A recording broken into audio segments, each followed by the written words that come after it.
J'ai beaucoup souffert avec mon accouchement. Je voulais au moins qu'un enfant reste en vie.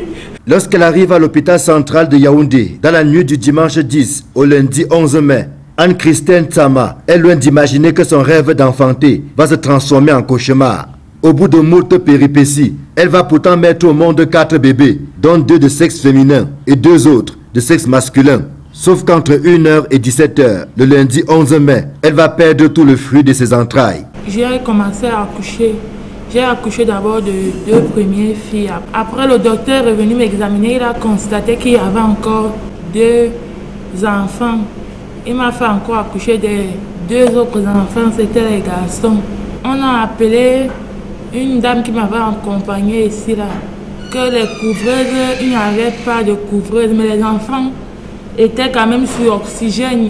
Ne disposant que de 4 couveuses, toutes occupées, l'hôpital central va s'adresser aux hôpitaux partenaires. Il était question que nous trouvions des places dans un service de néonatologie en mesure de prendre en charge les prématurés de cet ordre de poids-là.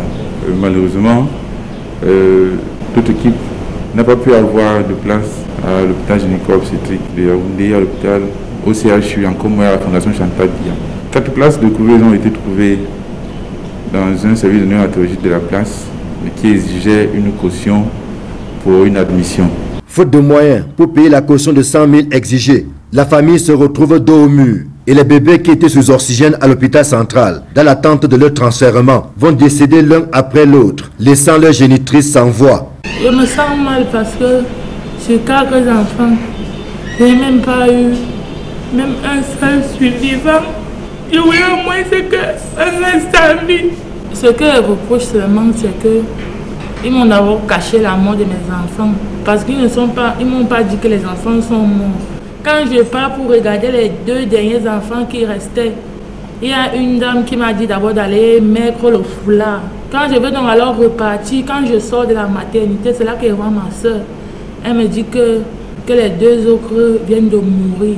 Le décès de ce quadruplé va créer une onde de choc. Et très vite, l'hôpital central de Yaoundé est mis sur le banc des accusés. Et malheureusement, les enfants naissants, ils avaient 2 d'entre eux avec une détresse respiratoire importante et n'arrivaient même pas à réagir favorablement malgré l'oxygène qui a été administré.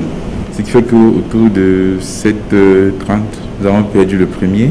Le faible poids de naissance fait qu'à cet âge, la maturité pulmonaire n'est pas totalement acquise chez les nouveau-nés. Donc, ils sont successivement entrés en état de détresse respiratoire et à 13h, à 14h, à 17h, nous avons perdu successivement. L'immaturité pulmonaire et le faible poids des bébés, à peine 1,1 kg pour tous les 4, serait la cause principale de leur décès. Sauf que la direction de l'hôpital central est accusée d'avoir séquestré la mère des bébés pour non-paiement d'une facture de 54 100 francs CFA. Bon, on leur a dit que vous-même, avec cette situation, nous, on n'a plus d'argent. On ne sait même pas où on peut encore prendre l'argent, nous sommes placés là. Elle nous a dit, bon, nous sommes en train d'aller en réunion. Si vous pouvez avoir les 2 tiers, cash, mon papa a dit, présentement, on ne peut pas avoir les 2 tiers. Ce sont les deniers publics. Il y a donc une procédure qui doit être suivie. La majeure a fait son travail. Son travail est de relever des frais à payer.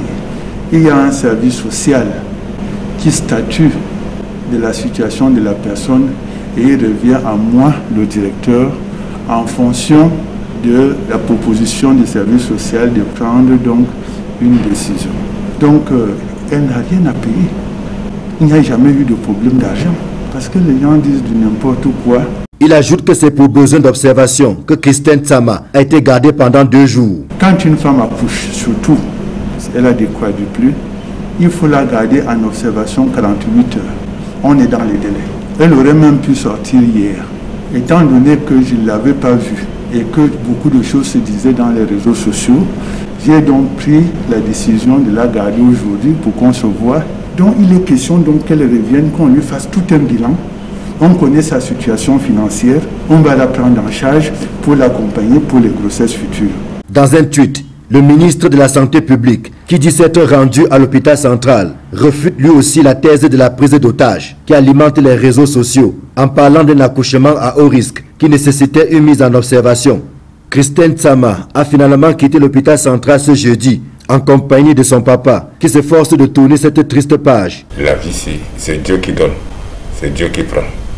J'ai subi, j'ai coulé les larmes, je suis même bien fatigué de pleurer. J'ai vidé ma poche, payé les habits de 4 enfants, payé les produits pour sauver ma fille, avec le concours de mes mères infirmières et tout. La disponibilité des couveuses aurait-elle permis de sauver les bébés nés prématurément? La grossesse a-t-elle été suivie dans les règles de l'art? Des questions et bien d'autres qui taraudent les esprits. Avec 4000 naissances en moyenne par an, dont environ 5% de cas de prématurité, l'hôpital central de Yaoundé mérite un plateau technique plus relevé